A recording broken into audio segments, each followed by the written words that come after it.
You're listening to the Journey to Launch podcast, Affordable Real Estate Investing with Lisa Phillips. T-minus 10 seconds. Welcome to the Journey to Launch podcast with your host, Jamila Souffrant. As a money expert who walks her talk, she helps brave journeyers like you get out of debt, save, invest, and build real wealth. Join her on the journey to launch to financial freedom in 5, 4, 3, 2, 1. Hey, journeyers. Welcome back to another episode of the Journey to Launch podcast. So glad you're here. And we are talking about a topic that you guys love talking about. And you asked me tons of questions on, and it's something I adore and love, and it's real estate. Real estate investing. How do you get into real estate investing? How do you break these barriers? How do you build wealth using real estate? And I'm talking all of that through all those topics and talking points with Lisa Phillips.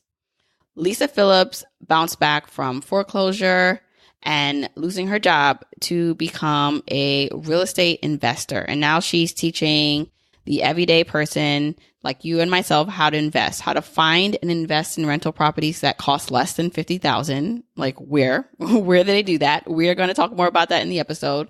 We're going to talk about how you find those kind of homes.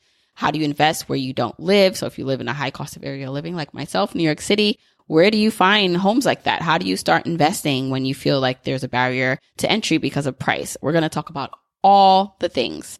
Today's podcast is sponsored by Navid. Navid is a brand new podcast that I am super, super excited about because it is talking about the things I love talking about on this podcast. And that is how do we inspire women to become more prosperous on our own terms? So how do we elevate the way we experience the world? Navid believes that women are redefining what wealth means to them. And we finally have access to our own money. And it's time we start owning it, start talking about it, start managing it on our way to financial freedom. And so hearing how other women have rocked their lifestyles and their finances and travel, especially travel, we are going after it. And I love that platforms are focusing on this. And Navid is one of those platforms. And they're doing that through their podcast. So they provide tips and resources and insights through weekly discussions and guest interviews. I just happen to be a guest on their podcast, so you should definitely check it out.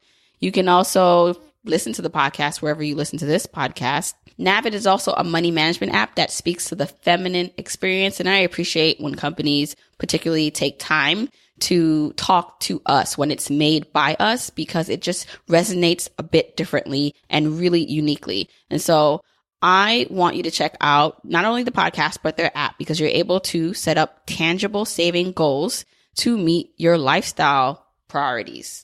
You can check out the premium version for free for 30 days. Download it now at nav.it. And also don't forget to check out their podcast wherever you listen to this podcast. All right. Without further ado, let's hop into this conversation with Lisa. Hey, journeyers. Really excited, as I always am, for this conversation. I am talking to Lisa Phillips. Hi, Lisa.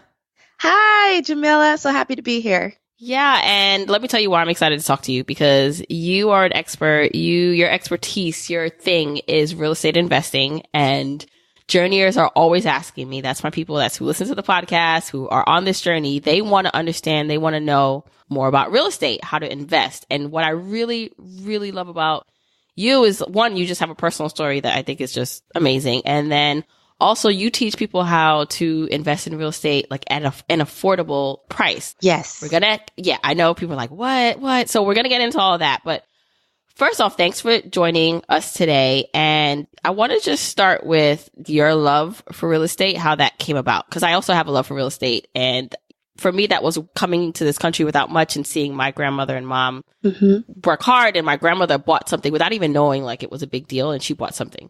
And that, I think, prompted me to be like, wow, I could do that too. What was your introduction to real estate, and why did you pick this as your thing?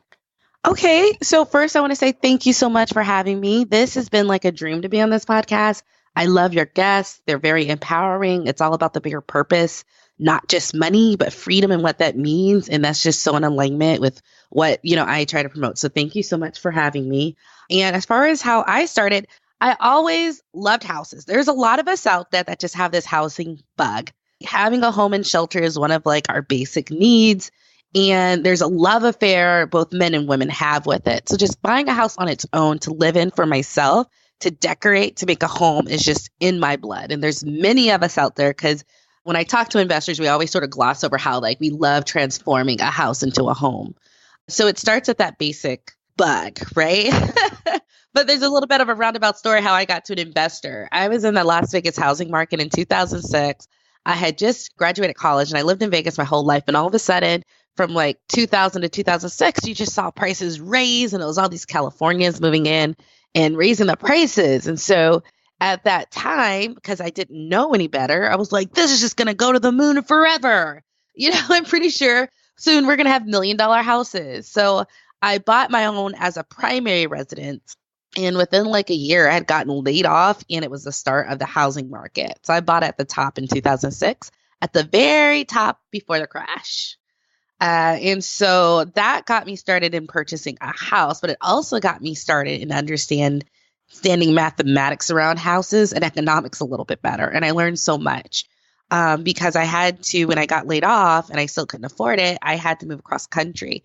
And I was still actually paying on my mortgage about an extra $900 a month just to keep it current. $900, right? Because, at that time, being in foreclosure just wasn't an option. But I'm halfway across the country in Ohio where I finally got a second job after I got laid off.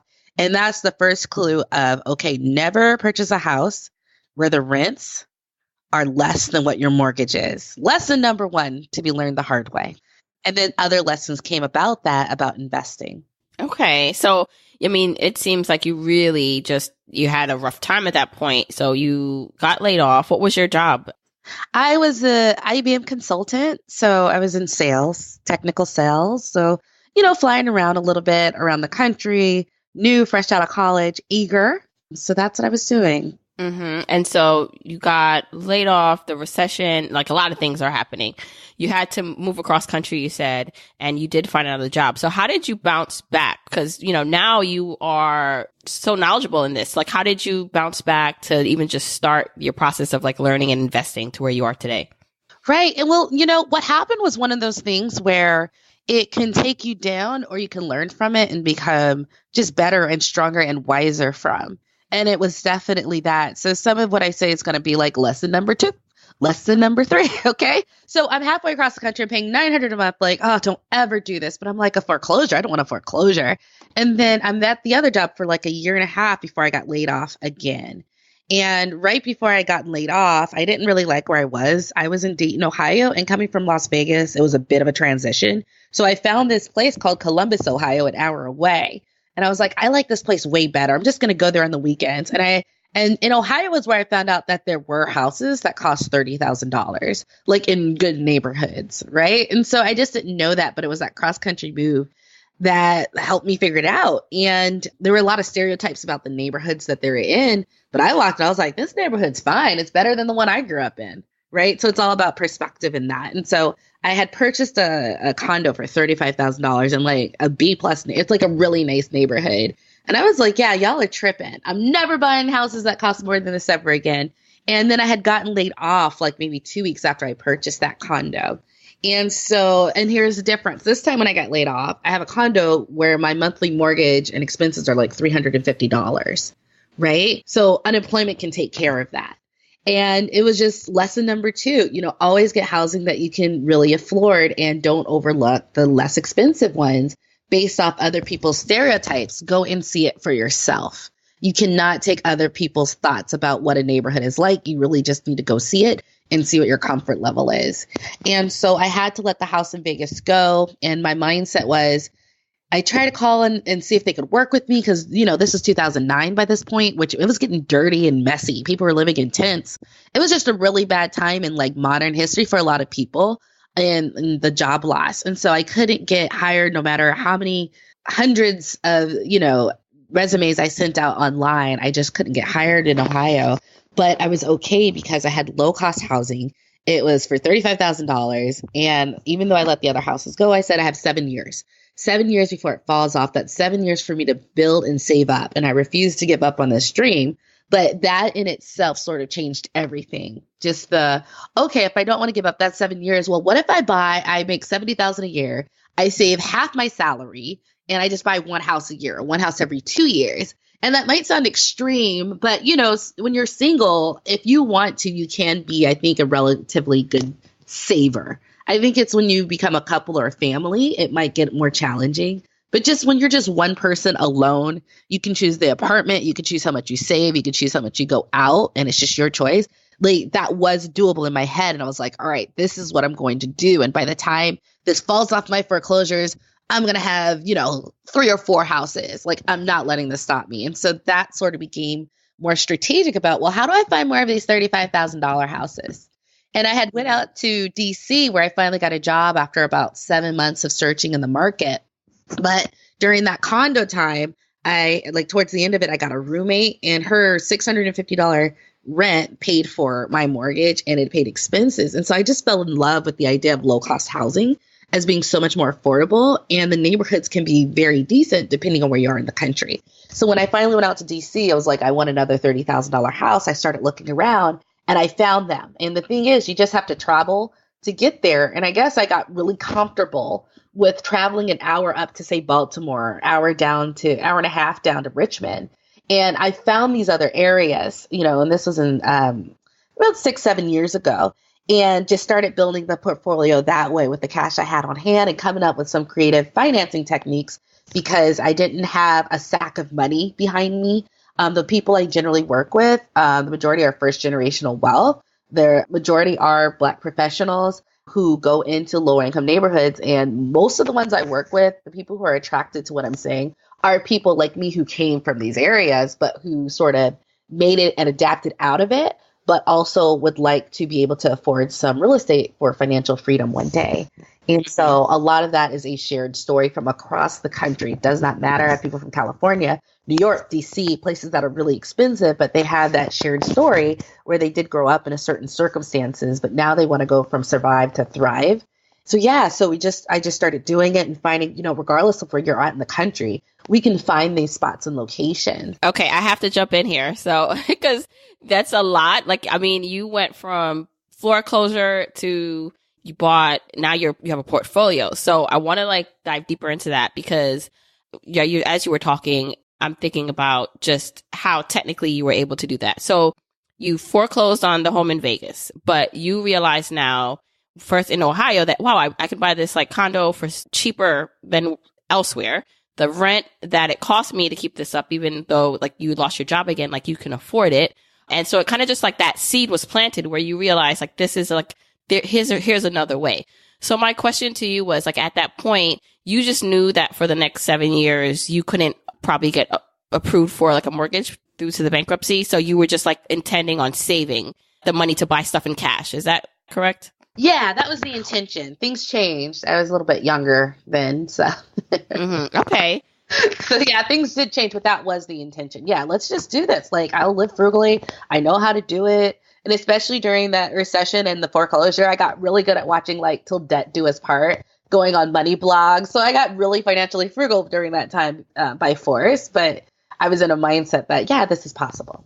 And I love that you said, because this is the thing too, there's a distinction when it's just you versus if you have a family and husband and kids, the journey is a bit different. So I love the fact that you said, okay, if you were single, you really could the decision is all your own. You don't have to really consider anyone else. It's just you. So you can really go more aggressive with your saving and investing versus having to consider maybe other little mouths to feed. Okay. Or a husband who might not want to be as frugal, or a wife who doesn't want to cut back. That's not their journey. Right. And then all of a sudden being that aggressive isn't that's just not necessarily your choice to make. Or maybe it is, maybe it isn't, but it's something that you have to compromise with maybe. Okay. And so here's the thing. So I just want a snapshot. What's your portfolio look like now? Because then we can really understand the growth that you saw during that time. What's how many doors, how many units do you currently own? Yeah, it's not a huge portfolio. It's just 4. So my portfolio was never that big in the first place. I got to 4, and then I actually sold one last year because I'm going to funnel the funds into something else. So it was never that big. And that's when you come to a point where I had a choice to make. Do I speak out or just stay silent? And I know when I had the forum, like, I have to start telling people about this. This is amazing. It's a way to do it. It works. It'll work for people like me who want to do this. And I remember at that time, my husband said, because he's a different type of soul than me, more modest. And he was like, don't you need like 20 homes before you can start telling people how they can do it? And I had a choice, and I was like, no, it would take me forever to get to 20 homes. Like, that would be like, I'd be, 50, but all this opportunity would be wasted. And I was like, no, I have I'll tell people what my portfolio is. I'll let them know it's not huge, but I'll tell them this is exactly what you do to get there. And so I was like, hey, it's not big, but let me go, because this can really help someone. Because what I've learned is that you don't need a huge portfolio to get to $2,000, $3,000, $4,000 a month. I was still financially free, right? Like, I didn't need hundreds of houses to make $3,000 in passive income a month, which was not replacing my salary, because by that point I had still, got jobs, and, you're a senior IT specialist or IT consultant. Within 6 years, you're really breaking the 6-figure mark. So it was never going to replace that at 3 to 5 houses, but in this price range and being able to pay them off so quickly, you get to financial freedom, which for some people might be 2,000 might be enough, 3,000 might be enough, or 4,000 to be able to do what you actually want and not what you think you have to do to make a certain salary. So it's a different conversation and mindset about that. So, and I love that though, because it makes it more, real and relatable to people, because sometimes you think like, oh, I need to have this like huge portfolio, or maybe like even anyone listening, like you have a story like to tell, you probably have some sort of success, and it doesn't need to be, crazy where like you have to be far, far along the journey. You just have to be a step ahead. And if you can help someone else out, and like you did share some information, that's very valuable. And so I love the fact that you're not needing to necessarily have a huge portfolio to create this passive income that you currently have. So in terms of, and it's funny, it's like we were talking about like the benefits of being single, and then like you're just doing that now you have a husband. So I'm curious to know, like, when he like came on board, when you guys really combined and became like one as a couple, how was that? Is he into real estate? Was it hard to get him on board, or do you keep things a little separated? Like, is he a partner in those ventures?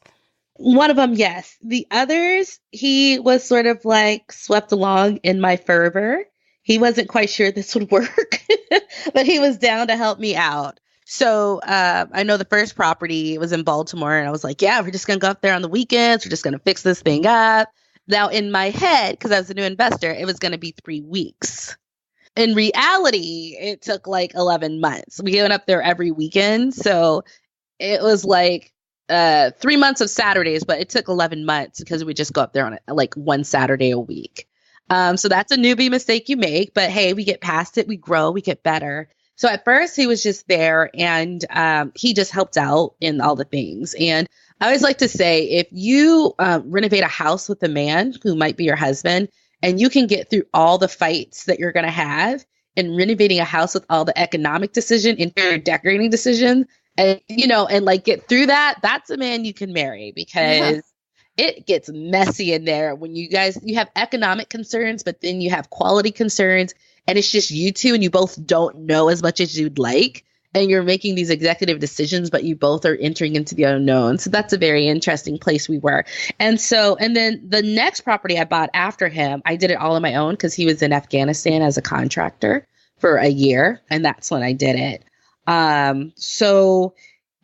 He's sort of involved, but for the most part, it was my money, my funds, and what I did on my side. So because of that, I didn't have to necessarily give a ton of oversight, or he did not have a lot of say, whereas he would have if we were splitting the costs. Okay. And I work with people who are with their spouses and some people who are single. And I'm like, hey, I always ask, is your spouse on board? Because I'm going to tell you right now, it's not your money, it's our money. And they may not be willing to make the sacrifices that you're willing to make to have this dream happen. Right. And so it's just a reality that you got to talk about it, because trust me, it's going to come up. Right. So I know one of the biggest questions that I get for people who are looking to get started in real estate investing is like getting the capital to do so.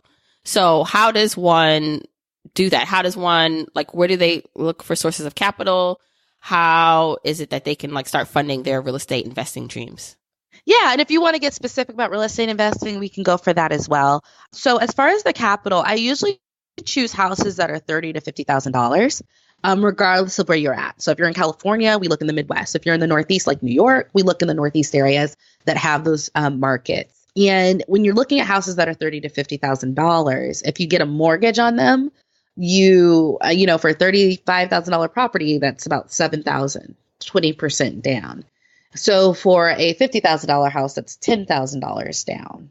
So I like to tell people to have $10,000 to $15,000 per house. Now, that is a large amount of money to some people, but for others, they have that in savings, right? So I'm very clear to say, if you have 2,000, well, we're going to set up a deadline for when you have, 12, right? And we're going to put you on a budget and we're going to work towards that. Right. But then there are people who do have 15, 20 because they've been savers for the last 10 years. And they're like, okay, well, let me try to see if I can turn this into 2 properties and I can help them as well get started versus waiting until they have $50,000 to buy a $200,000 condo that makes $200 a month in cash flow. So that is sort of where we start. And that capital, that extra 10, that depends. Some people I have 15, and then we talk about, well, what's in your 401k? They're like, well, I have 30 there. Well, maybe we do the first one with your funds.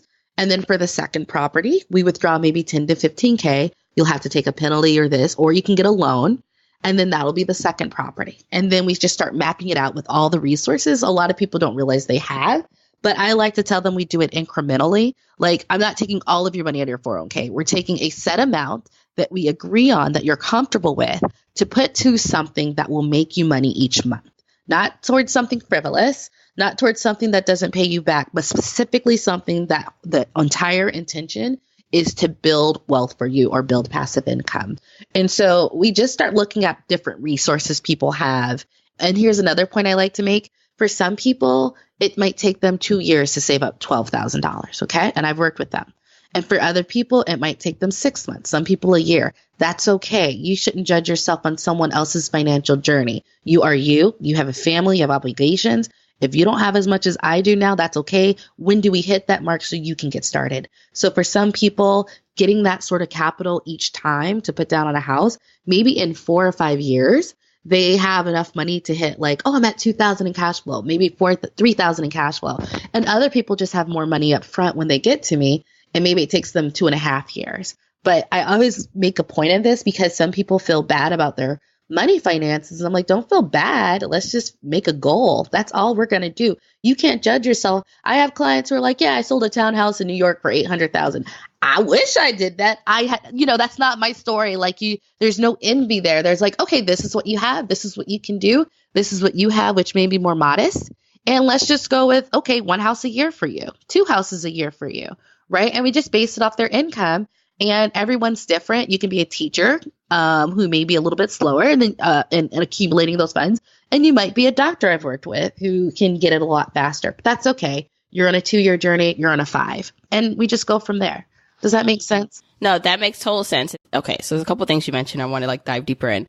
So you mentioned 401k. And so for me, right, I come from a school of thought that your money should stay in your 401k. You shouldn't take money out of it. So, but I want to hear, what I want to do though is provide people with options as content. And, they, with the proper research and considerations to their own situation, make a decision on what works for them. So I want to hear from you the pros and cons and what that looks like if someone is borrowing from their 401k to buy a property. When is that a good thing and when is that a bad thing? Because I don't necessarily want people all to run out, especially when they're already behind on retirement, and say, oh, I can use my money in my 401k to buy a house or buy an investment property. But I do want to be able to present this option, right? So what does that look like? What's the pros and cons to doing it that way? Thank you for doing that, because with everything I do, I always try to say there's caveats, and what works for one doesn't work for the other. So we always have to individualize it for you, right? And so the conversation about 401k is, hey, how much do you have in there, right? Some people have 30,000, 80,000. Some people have 10,000, right? And then the conversation on if you should use that is really personal. So for me personally, I don't want you taking from your 401k all of it at once. I don't want you taking, if you have 100,000, taking 50. We're not necessarily demolishing it. So it's a conversation of, do you feel comfortable either taking a loan against it, which is great because a 401k loan does not show up on your credit report like other type of consumer loans, right? So it doesn't, that's just more of a financing perk.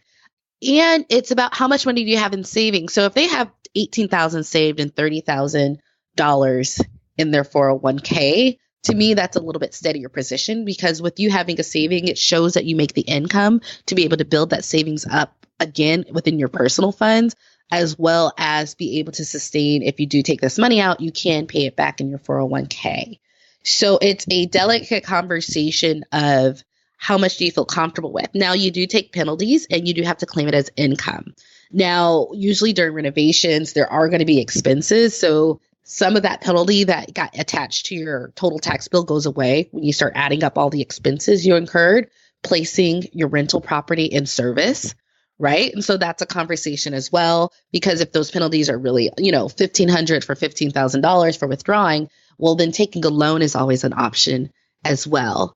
And so if someone had like $2,000 in their pocketbook, but $80,000 in their 401k, it really is a conversation. Because I will tell you, hey, I'm good at what I do, right? And I don't have any horror stories, but something could happen. What if we put our money down on something we just didn't know? It's like $20,000 to fix, which is all the money you have.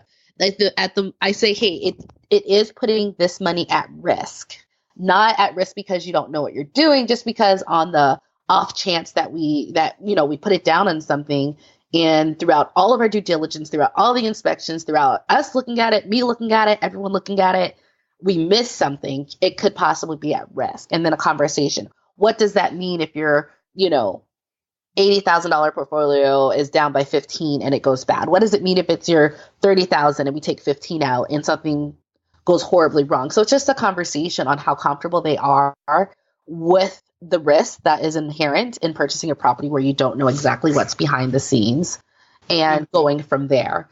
So it's either which way. If some people don't want to touch it, some people don't want credit at all. They just want all cash. And so it's just a conversation and discussion. I do say, though, this is the one thing where we're doing where, we're looking to get $300, $400, $500 in cash flow a month. That will add up. So paying it back is the intention. It's not frivolous, and it's an asset where 10 years later, hopefully there's appreciation. Hopefully you can sell it for a profit.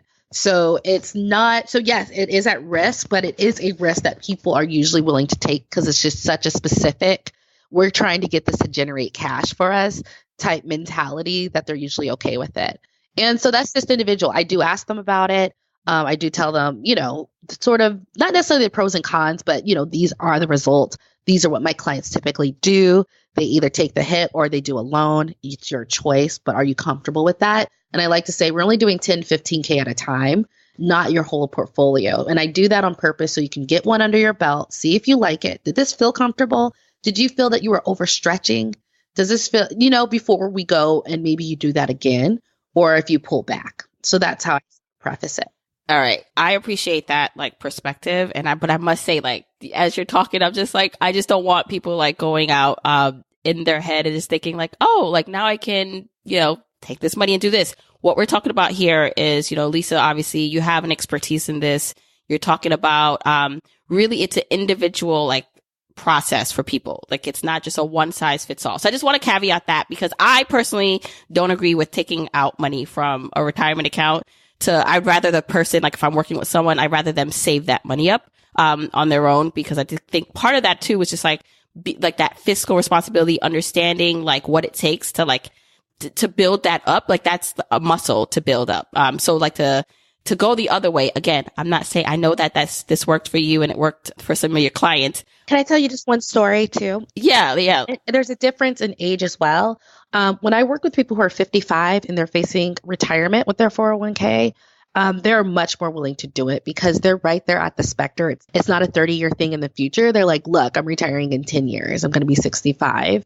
And all of a sudden they look at their $120,000, $100,000 portfolio and they've been doing real estate investing. They're just it's a different conversation when you're 30 versus when you're right around the corner. And the people who are at 55 with me, they're more willing because they're just, if they don't see what they need to see to keep up the lifestyle and for them to actually retire, they're a lot more willing to, take a little bit and start doing this to see if that might be what they can rely on in the older age. So there is an age perspective in retirement around the corner that might make it a lot easier for one to do it than the other. Right. And that's fair. That's fair. And I love that. Again, it's like keeping this all in perspective. So, okay, I want to talk more about now, where do you find these $30,000 homes? So you said if you're in New York, so I'm in New York City, as you know, super expensive to buy anything really here where you want to own something.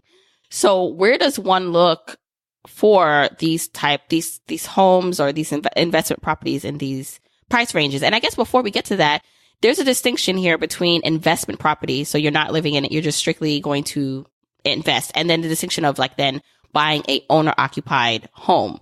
So what does one, if you have no property and you're listening to this, is there one that someone should do first if they really want to build wealth and reach financial freedom? And then we could talk about where to find those properties.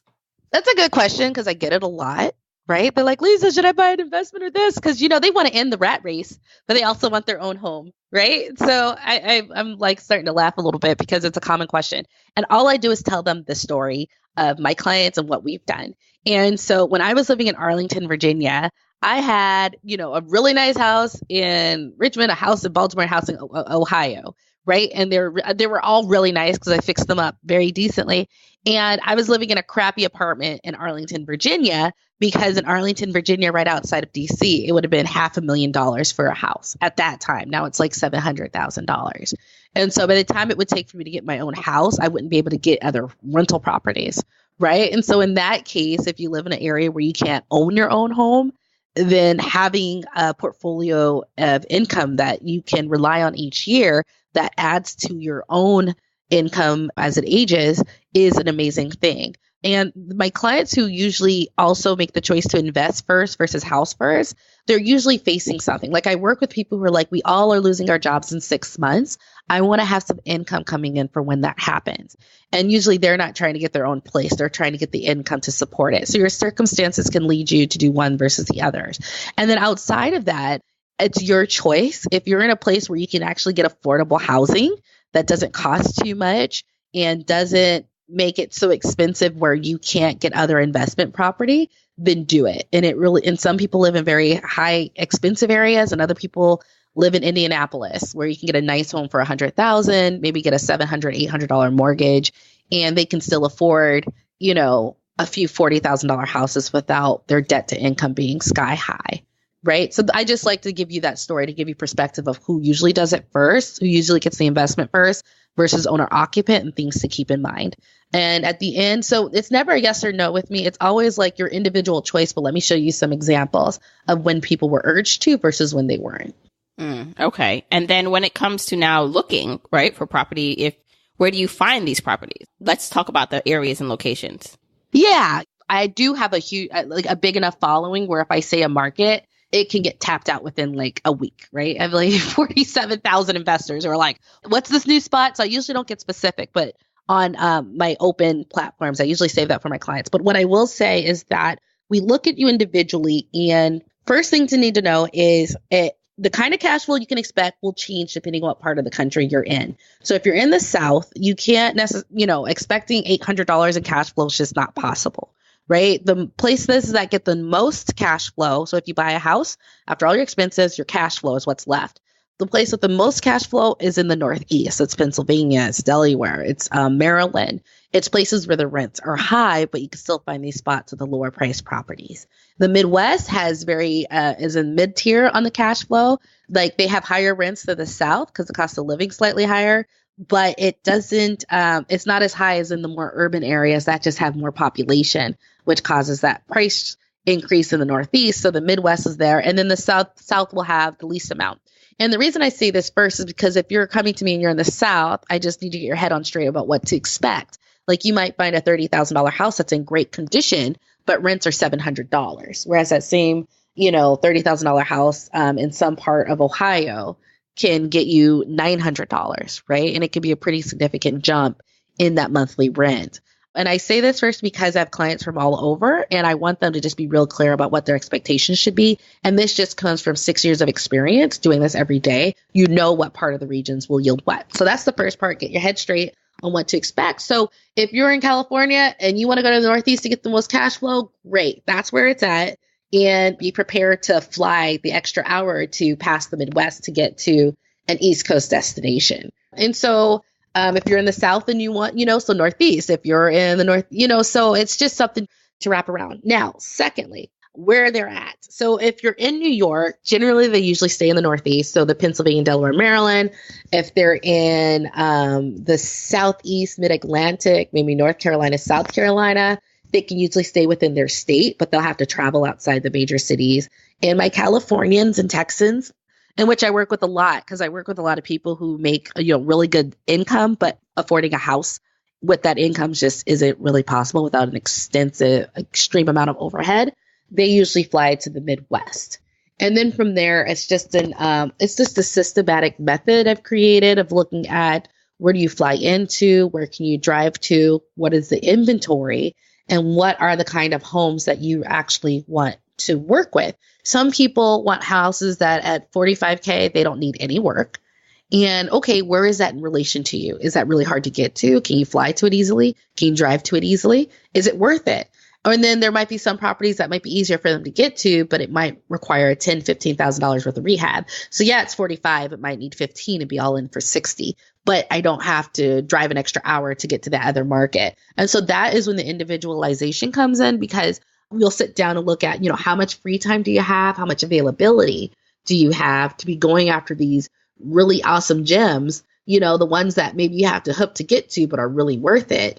And it's just a conversation, because some people have the time to invest in the really good deals and other people will go, you know what, I really don't. So maybe I'll stick with this and rearrange my budget a little bit and, get something that's easy for me to get in and out of. So there's a conversation with all these different factors of which markets are available, what do you want to see in the market, and where are those in relation to you? And then, so I have like an Excel sheet with the tracker information, and we just go one by one to see with their circumstances, the amount of money and capital they have, and their comfort level with renovation. Because I have some clients who don't want to do any, they just don't want that overhead. And so they're going to have to maybe do more for others who are willing to do maybe $10,000 worth of like cosmetic and some other, windows that need to get done. And so that's where it really gets individualized on what we're looking for and how much you're willing to sacrifice. I usually try to let them know what they'll sacrifice though before they purchase, because you don't want to find out afterwards. And then you're like, I don't like driving that extra 2 hours, or I don't like X, or I didn't like doing that. I try to be upfront about it. So that's sort of where you try to help people and avoid those newbie mistakes beforehand rather than after. And I'm also assuming you're looking at like the return, right? So like for that investment, for that amount down and the amount of expenses it takes, like what's that cash on cash return? Because, equally, like if you say someone had that $20,000 of cash saved up and now they're looking to invest. So, you look at all the numbers that it takes to buy the property, renovate, the cash flow, and then the potential return on sale if you intend to sell, like what that return looks like versus if you would have took that $20,000 and invested it somewhere else, maybe in an index fund, just doing something different. Do you compare? Because I think some people, you have to also consider the effort, right? So when you're talking about investing outside of maybe it doesn't even need to be far, right? But you just investing in general in real estate, it can be time consuming, especially up front to pick the right deal. And then depending on if you're going to be really hands on. So how does one then compare the opportunity of investing in real estate and being an owner of real estate versus investing in more passive investments like an index fund or stocks? How does one decide between the two?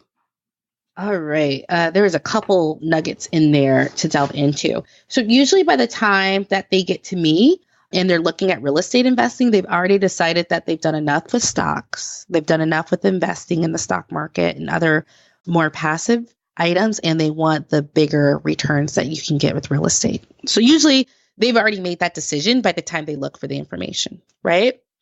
So I never get anyone who's asked me if one's better than the other. By the time they're with me, they're like, look, I'm trying to make this happen because of whatever reason. And two, the time involvement is something we talk about. That's where the individualization, because how much are you willing to do to get that best deal? Like, how far will you travel? And it's a conversation you need to have. And it's the difference between having a rental property portfolio you're really happy with and proud of versus one where you're like, you don't really like what you built. And so that's a big conversation you need to have when making these decisions before you plunk money down. The other part of it that you touched on was a rental property owner versus a landlord. It's so funny. I joined this Facebook group for like landlord roundtable, and it's great. And they're asking all these questions. And I was like, I don't do this. Property management is a really big part of the system, of doing this. And so I don't do those day-to-days. I do other things. I make bigger decisions. But as far as like how to place the 3-day pay and quit, well, my reputable property manager do that. And that is a whole subject on its own, because I'll tell you right now, like one of the things that I insist on is if you are investing out of state, depending especially how far you have to travel, there are certain things you need to do more so than others. And one of those is make sure you have more than 3 to 4 property managers in that location who do business in where your house is. And that may be working class neighborhood, maybe lower income neighborhood, just depends on what market, what it's called, and what the demographic might be. Right. And it might seem like a little thing, but I like to tell people for my Ohio property, it's been 9 years and I'm on my 3rd property manager. The first one I didn't like because they weren't communicating or following up with the fees the way they needed to. So I fired them and hired another one. I liked the second one. They were really prompt and communicative, but they were really expensive on my turnover costs. I was like, you're taking all my money. And then I'm on my 3rd property management company. And so I tell people that story to go, well, if I didn't make sure that they had enough property management companies there, do you see how I would have been stuck after the second one if there was no one else to do my business? And then I would have had to manage something I don't want to manage. So part of being strategic. So I know some people want to start talking about the deal and the cash flow, but part of it before we even get there, the difference I make is making sure the market is supporting you and can support you throughout your long-term career with that. And so that is a different conversation too. And some people are like, you know what, if I have to do it, I'm okay. I don't do anything after work. I can take phone calls. I have a flexible job. I actually don't mind it. I like talking to the tenants, which is cool, right? Then you don't have to be as stringent on that. And then other people like me are like, hey, I just want to travel. You tell me what's going on, fix it and call it a day. I don't want to be interrupted. I'm not making a second job. I have enough jobs being a wife and a mother and a business owner and a real estate investor. Like I don't need more, right? And then depending on your temperament, that's how I set it up. And property management is a big part of it, but you also have to understand property management isn't always, not everyone's A+. And you just have to understand that and go into it with your eyes wide open, asking the right questions, and just understanding you need like a plan B or C or D if they don't work out, but going into that with open eyes.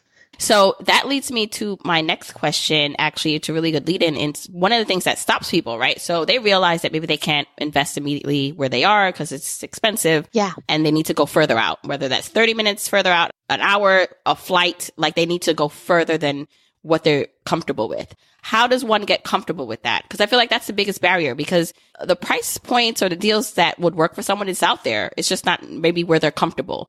So how does one get comfortable, or what are the things that they should consider? You already gave us a couple things actually. You gave us about making sure the market can support you, meaning like there's like if property management companies, more than one in that area. But how does one even like start to get comfortable with this like idea of going further out? It's a lot of little systems that add up to you being fully in control and aware. One of the systems is making sure you deal with contractors who can take photographs before and after. One of the systems is making sure, property management is overlooking any work that's being done. Another part of the system is making sure that the market is set up to support your investment as far as appreciation or long-term longevity economically. And like one of the last things that you put into place is how easy and what is the cost to get to that market. Oh, another one. There's so many. There's so many. Another one is like how much supply and inventory. What is that inventory like? Is it good condition or bad condition for the price? And what's the return on the rent? So there's a lot of different questions that go into it on finding the right market. So when you put those all together though, and you make a decision, you know why you're investing in that city, why that city is best set up to support you, why you chose it strategically out of the other 5 or 6 cities you could have done it. and how it aligns with what you really want in a business, not what you think you have to settle for, as far as like how much return, how much renovation you're comfortable with upon purchase to get it rent ready. Does that make sense? So you put a lot of little metrics together that a lot of people overlook. And yeah, you go from there.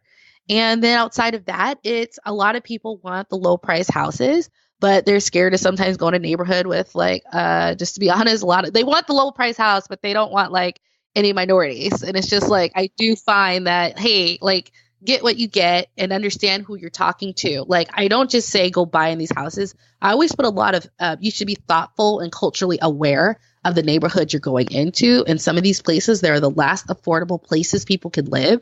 Going in there and trying to flip it is not positive for the community and not what I necessarily highly encourage in a lot of places. Like some of it's going to come and you can't stop it. But going in there to do that, I think, isn't being thoughtful or compassionate to what is going on in this country. And a lot of people in working class neighborhoods are getting squeezed. Their wages are not going up. I also say, I do notice that my minority investors tend to do better in minority neighborhoods, right? And so it just is what it is. I do find that they're more comfortable in places where other people want the low price tag, but they don't want to see anyone that doesn't look like them or is of the same socioeconomic bracket, right? So I do have to say, just be thoughtful and mindful of what you're walking into and what you're really comfortable with. Because if you're uncomfortable with any of it, just raise your price range and go somewhere else that you are, because your tenants might sense you being uncomfortable and they're going to assume that you're doing it because of their race and demographic. It might not be. It might be you just haven't really navigated different classes, maybe the way I have, because I had to, going from working class to like an IBM consultant, right? And so it's just a reality now that this is getting like bigger and people are talking about it now. It's a reality that you need to have in place and go into knowing before you just buy a cheap house. It's not just about a cheap house, even though you can get them. Yeah, I like the considerations about the neighborhoods because, as you mentioned, affordability. Right, affordability, but then also like even if you have this like mindset, oh, I'm just going to go in and flip it, right? Because there's a difference between buying something with the intention to flip it and then buying something long term. Yes. Or at least for a few years to get that cash flow. And you're totally right. Like if you're going in with the intention to flip it, then that also creates pressure on the neighborhood itself because that increase, that appreciation puts it out of a price range probably for some of the people that live there existingly. So I love that you're talking about that, and that's a conscious thing that you keep in the frame of mind. Yeah, and the people I work with have that same passion, right? And so that's why I love what I do, because we're making real change. And so we have conversations on, I have not raised the rents on my properties. I don't need to be profitable, even though I'm allowed legally to do it 3 to 5% a year. But what I get in return is I get the retired couple who's been in my property for 6 years and they're not going anywhere and they keep it up and they're immaculate. So I have literally a long-term tenant who pays on time every single month and will do so for the next 20 years. Or in my house in Ohio, I tend to get like single mothers and single fathers. And they pay on time. They keep my place up amazing because I did a good job on the renovation. I don't go, oh, these people don't deserve it. I fix it up nice for the investment's sake, as well as for my long-term, to keep down my long-term maintenance expenses. And they keep the place up. So yeah, I can, my property manager's like, hey, you can get $850. And I'm like, you know what? I'm still profitable. Eventually I do want to raise it, but I'm not just going to spring it up on people. And so it's also a conversation of, is money the end all be all? If you have enough, can you be conscious? Do you raise your rents enough to cover your costs, but not necessarily to get the most money, knowing that you're going into lower income neighborhoods that are the last places people can afford to live on certain salaries? And, and I also like to say, just because you work as a mechanic and I work in a white collar job, doesn't mean like you deserve to like travel an hour each way because that's where you can afford to live and only see your kids for 30 minutes. Right. And so it's just a conversation people don't have. And some people get like offended, but the people who are attracted to this message are the ones that tend to follow me. And they're like, things need to change and we can be that change. And that's what I do. Right. Compassionate and responsible investing. It works out for both parties involved in the situation. Okay. I feel like this is definitely going to be helpful, like just this conversation alone for people like expanding their minds to like the possibilities and to help them know that there are affordable investments, real estate out there still.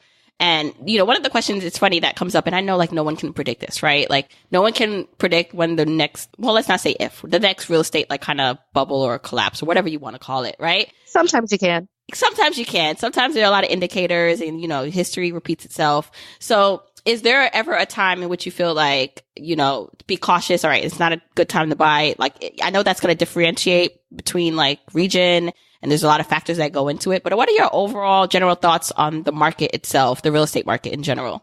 Yes, you can. Coming from the top of the market and getting out of it, there were some hints that do tell you about a market. I just went home to Vegas and I was looking at houses and they're out of control. They're over the top, right? So it's going to be location specific, because what's going on in Vegas doesn't mean it's happening in San Francisco, where they just have money on top of money on top of money. So that's why it's going to be specific. Some places are going to be harder hit than others, depending on the economics of the place, who's coming in, and who are the people on the ground who live there and what they can afford, right? So some places, so let me give you Vegas. I just went back. I actually did a video on this, on the Vegas housing market is in another bubble. So they're going to get a sports stadium, and you get there and you realize that they're selling their houses that they've lived in at the same prices they're selling new houses. Two, I looked it up. Their eviction rate is sky high because the people who live there, their average income is $30,000 a year, but the housing expenses are someone who makes $60,000 a year. So that's another indicator. And then you have those that you can look up, and then word on the street when you ask your cousins and sisters and brothers is, yeah, we have vacant houses everywhere. So people are trying to raise the rents, but the rents are not keeping pace with the actual people who would rent out your place. So they're either vacant or they're getting evicted. And they're trying to sell their houses for the same price as new houses. That is an overinflated market. So sometimes you can see things like that if the housing cost outpaces the majority of what people who live there actually make. Does that make sense? Yeah. And so it's a whole bunch of little things so in that specific location they are right now, it makes no sense for me to buy a new house for $220 that's 1,400 square feet versus your house is for $240 that you've lived in for 15 years. So there are some times when it's really out of whack. So looking at that, how much it costs to rent versus how much your mortgage note is one of the biggest indicators of what's going to happen. And then looking at the median salary and going, well, if people are making a median of this, and that's a big part of the people, and you can calculate, you shouldn't pay more than 30% for housing, but even if it goes to 50%, if it's above that, then you also know that you're going to come for a crash. That's all good points for, people to like start thinking about and having kind of guide just like their thoughts and be just more aware of even their current, like they can look all these things up now. Like, okay, what's their current real estate market like now in their immediate vicinity? What's some places that they're interested in? Okay, Lisa, now I want to get more about like you, like more into your story. And so, you talked about like receiving passive income from your investments and reaching a level of financial freedom. You have your own business where you're helping people do this, and you can share that a bit more at the end of the like conversation. But where are you now, like financially? Do you feel like you've reached a place where you've reached financial freedom completely? I know there are different levels to it. And then also kind of like what's like next for you? Because, the premise of this show is to help people on their journey to financial freedom / financial independence. I kind of always group them in two different, I say it separately, but I kind of mean the same thing. So yeah, is financial independence something you're wanting to achieve? What are your thoughts on that? Where are you currently in your journey? Well, for me, and I'll always say that, it's not necessarily that you don't have to work. It's you can actually do what you want, right? So I'm more on that spectrum. So I would say that is financially independent. I can do what I actually want to do. I can do what my gifts are, not what pays a certain salary. So I sort of have to keep it because I built a lifestyle around it, right? And so my journey is, I think everyone should have a little bit of real estate making passive income, and then also an online. And here's why, and this is for a very practical reason. Real estate gives me expansion into hard assets that can appreciate, that I can leverage, that I can get equity out of if needed. Real wealth that you can wheel and deal with, sell off, and use as needed. Online real estate, well, I remember 5 years ago, they said half of all money transactions taking place happen online. So that's why I like people having some sort of online presence, even if it's a blog or an Amazon FSO, but like understanding that dynamic, because the majority of money is passed online. And for you not to be a part of it, I think you're going to miss out. Right. And online businesses give you that flexibility to be able to work from anywhere and other benefits as well. And it scales up. Right. I have one house that makes $900 a month, but there's many people that I can charge a $10 book to. Right. If you sell a book. So, or ebook or whatever it might be, or a training manual that you have, or a membership site. So I literally think the best for everyone is to have both the hard assets that have a level of stability that the online world does not, and online. So that's my story. So I say I'm financially independent. I can do what I want. I actually have finally found something I love to do. All those jobs I took after college were to make money. And this is something that it's big. I think it's a bigger mission. I think the more people who think about affordable housing as an investor, it's more important to our society and has impacts. And I've seen the impacts when people leave and they're just like, yeah, I'm doing good for my community and I'm making money and I'm changing generational wealth. Right. And so now I'm doing something where I love to do it regardless. So it's not work in the traditional sense. It's nothing you dread. And that's where a place I'd love for everyone to be. Mm-hmm. I will say now we're selling our house, which I also use the same principle. So it's appreciated. I went to the neighborhood everybody was scared of. And I was like, there's nothing scary about this neighborhood. This is just fine. 4 years ago, and it appreciated 50% in 4 years, right? So those principles apply not only to your investments, but going under the radar, making sure your rents are more than the house you purchase. If you buy in that neighborhood, you will have extreme equity going into the future. So it's the same principles for that. We're selling, and we're actually my lifelong dream, and I'm sort of dragging my husband along, and my daughter who's excited. She's 2, but I know she's going to be excited. She's more like me than anything. We're going to go live abroad, and I'm going to go and I can work from my laptop. I have my investment income coming in. I won't have the expenses of my house that we're selling. And so the same expenses I would use for my house, I think with between my mortgage and all the expenses like utilities, it comes out to like $1,700 a month. Well, when I looked at it, I can sublet apartments in different parts of England, Italy, France, not right in the city center, but outside of it, or maybe not in Paris, but in Versailles. You can rent these places out for less than what I pay for my house here, right? So now we're going to go abroad, and the way we're doing is like 90 days in each country, which gives us time to settle and be in one place, but like go on weekend trips to do things. And that was a lifelong dream. And I'd like to say, hey, if anyone wants to do it that way, and I don't have to go to hostels or slum it like I used to, I say 6 years, 3 years to build up a small rental property portfolio to a couple thousand a month in passive income. And then another 2 to 3 years building an online business that you can work from anywhere to 2,000 to 3,000. And then all of a sudden you can go live overseas, but it's not with the budget traveling I did when I was 22, where I went to like the worst parts of town in Nicaragua because it was $2 a night, right? Like I did that, but not the best decision, but that's how much I budgeted for, right? But now you can do it as, with a difference and bring your family and rent a 2-3 bedroom house that's on the beach in Portugal. And so that's what I say. Like, hey, like you can have your dreams. Maybe it's not overnight, but like there's tangible steps that you can do it.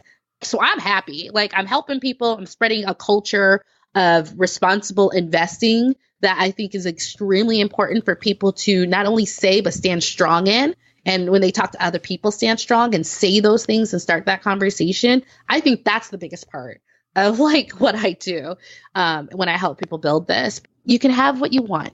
It just takes a little bit of time. It sounds like a wonderful life you created for yourself. So congratulations on that. And I'm looking forward to kind of seeing just more, like I'm loving this idea of like living abroad and in different areas and how you set that up for yourself. So thank you for sharing that. Now, please let people know where they can find out more about you, maybe follow you on your journey if they want to continue to see like what unfolds for you. Thank you so much. So you can reach me you can go to my website, affordablerealestateinvestments.com. It's just how it sounds, affordable real estate investments. I'm very straightforward. I'm not into catchy tunes. Like I'm so straightforward. I'm like an engineer at heart. You can do that if you want. You can also watch me on YouTube. You just go to youtube.com/affordable REI, or just put Lisa Phillips Real Estate. I'll pop right up if you want to see some of my weekly live videos. on all coaching subjects, all subjects that are sort of, I did a whole bunch of videos like about 5 years ago, but now I'm doing new ones because things have changed and just touching on the new changes, the nuances in the investing world. And if you also go to my site, you can also get access to a free paperback copy of my book I just launched in August, Investing in Rental Properties for Beginners. I personally want everyone to read that book, even if you don't agree with it. I'd rather you read that book with practical info before you start listening to other people, because then you'll have a perspective. Because a lot of the traditional advice is that don't go in the neighborhoods that me and the people I work with have been thriving in, right? And they weren't necessarily invalid advice. It just wasn't the complete advice. So that's why I like for people to read mine, because if you do it the other way around, I get people who are like, oh man, I bought this, it's overpriced, but it's in a nice neighborhood, but it doesn't cash flow and it's taking up all my income. Like, I get those stories because, the messenger matters, right? And so if the messenger sort of has a different or bigger pocketbook than you do, then it's just like, oh, well, maybe you overextended listening to that advice. So I just prefer people have mine and others before they put their money down, just to know what's possible. Right. Love that. Love that. And I will link all of that in the show notes. So thank you so much, Lisa, for coming on, sharing your knowledge and your story. Thank you. Your questions were great. I loved them. Thank you. And I hope this was great for everyone out there. Blessings. I really hope you enjoyed that episode with Lisa, the conversation. Hope it got your wheels turning about how you yourself can start to look at investing in real estate. If you're brand new to it, if you thought that you couldn't afford it, hopefully this episode gave you some tangible tips and things you can do to get started. Once again, if you want the episode show notes, go to journeytolaunch.com/episode 92. That's journeytolaunch.com/episode 92. Also, make sure you're following me on social media at Journey to Launch. I'm there on Instagram, Twitter, and Facebook. Love hearing your feedback. Take a screenshot, tag me on it, share it with your family and friends. This is how we get the podcast more out there so we can get more journeyers on the journey. All right, now let's read the Journeyer Review of the Week from Apple Podcast. So C370 says, awesome podcast. I thoroughly enjoy your podcast. I've shared it with friends. I appreciate your knowledge and passion to help others become financially independent. I have learned so much and always look forward to new episodes. May God continue to bless you so that you can help others. This is your calling and you are on the right path. Thank you. Thank you. Thank you. Thank you. Really love reading all your reviews. And if you want to hear your review read on the podcast, then leave one at Apple Podcasts. If you listen there, if you don't listen, totally fine. I just appreciate you listening and sharing this with your loved ones. All right. Until next week, keep on journeying, journeyers.